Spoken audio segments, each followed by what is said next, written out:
भिलवाड़ा के सेमुमा राजकीय बालिका उच्च माध्यमिक विद्यालय में निजी स्कूलों की महत्वपूर्ण बैठक हुई, जिसमें करीब 250 विद्यालयों के प्रबंधकों ने भाग लिया। जिला शिक्षा अधिकारी राजेंद्र कुमार गंगड़ ने स्पष्ट किया कि फीस बकाया होने पर किसी भी छात्र की टीसी रोकना गलत है और ऐसा करने पर कार्रवाई होगी। साथ ही सत्र शुरू होने के 30 दिन पहले ही पाठ्यक्रम की जानकारी अभिभावकों को देना अनिवार्य बताया।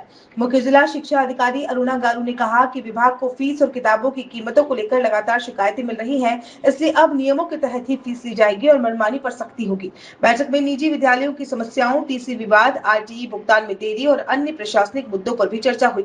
अंत में विभाग और निजी स्कूलों के बीच बेहतर समन्वय के लिए नियमित बैठकें करने पर सहमति बनी। किसी भी बच्चे की टीसी रोकने का अधिकार आपके पास नहीं। यदि फीस बकाया है वो किसने बकाया है? बच्चे ने बकाया नहीं है, वो अभिभावक ने बकाया है। आप अभिभावक से वसूल करते रहिए। एज पर जो लीगल प्रोसेस जो आप अपनाना चाहें अपनाइए, लेकिन उस फीस के कारण किसी भी बच्चे की टीसी किसी भी स्थिति में नहीं होनी चाहिए। हमारे पास इस तरह की शिकायत कतई नहीं आनी चाहिए। मैं टीसी प्राप्त करना चाह रहा हूँ और मुझे टीसी नहीं दी जा रही है, इसको आप देख लें। के लिए यानी कि पाठ्य पुस्तकों के लिए पहले ही चीज आप ध्यान रखें, शासन के क्लियर कट डायरेक्शन है, निर्देशक महोदय के बिल्कुल क्लियर डायरेक्शन है। कल उन डायरेक्शन को आपको मैंने अपनी ओर से भी एक पत्र बना करके केवल उन्हीं को कोट किया। हमने अपनी ओर से कुछ भी नहीं लिखा उसमें। हमने केवल निर्देशक महोदय के द्वारा जो आदेश जारी किया है उसका बिंदु संख्या 5 और बिंदु संख्या 6 को हमने कोट किया था। उसमें ये प्रावधान है कि जब आपका सेशन प्रारंभ होता है, उस सेशन प्रारंभ होने के 30 दिन पूर्व अभिभावक को आपको सूचित करना है कि हमारे विद्यालय में ये पाठ्यक्रम लागू है।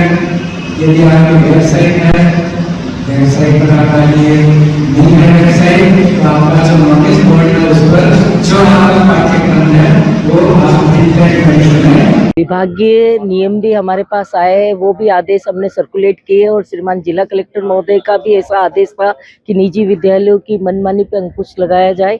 इसी रेफरेंस में हमने, क्योंकि बुक्स के दाम भी ज़्यादा बढ़ा कर दिए जा रहे हैं, बुक सेलर को अधिकृत किया हुआ है और बच्चे को एडमिशन के समय फीस का स्ट्रक्चर कोई और रखते हैं। इस संदर्भ में हमने सारे संस्था प्रबंधन को पाबंद किया है कि विभागीय नियमानुसार ही आप फीस ले। कुल हम कोशिश यही करेंगे कि हमारे विभाग के नियम के अनुसार सारे विद्यालय संचालित हो। जिले की भिलवाड़ा शहर के प्राइवेट स्कूलों की बैठक रखी गई, जिसमें जिला शिक्षा अधिकारी, मुख्य जिला शिक्षा अधिकारी और ब्लॉक के मुख्य शिक्षा अधिकारी ने हमारे प्राइवेट स्कूलों की बैठक ली। उसमें आ रही समस्याओं को लेकर चर्चा की गई कि टीसी के लिए पेरेंट्स और स्कूल प्रबंधन के बीच में बहुत सारे टकराव चल रहे हैं, उस विषय पर चर्चा की गई और बाल वाहिनी के ऊपर चर्चा की गई और विभिन्न प्रकार के विषयों पर चर्चा की गई। विभाग ने हमसे आपस में डिस्कस किया है बहुत सारी चीज़ों पर, लेकिन कुछ चीज़ें हम प्राइवेट स्कूल वाले भी अपनी तरफ से रखना चाहते हैं। जैसे PP3, PP4 और PP5 3 प्राइमरी क्लासेस जो चलती है, उनका पेमेंट सरकार द्वारा समय पर नहीं किया जा रहा, बिल्कुल नहीं किया जा रहा। मामला अभी तक कोर्ट में चल रहा है। हम ये चाहते हैं कि बच्चा अगर हमारी स्कूल में आरटीई के तहत निःशुल्क पढ़ रहा है तो उसका पेमेंट सरकार प्राइवेट स्कूलों को कर दे। ये अच्छा रहेगा, क्योंकि स्कूल प्रबंधन भी बहुत मेहनत करके स्कूल चलाता है। आज की बैठक जो थी वो मुख्य रूप से सरकार ने बताया है कि किस प्रकार के उनके आदेशों की पालना करनी है, निश्चित रूप से करनी चाहिए।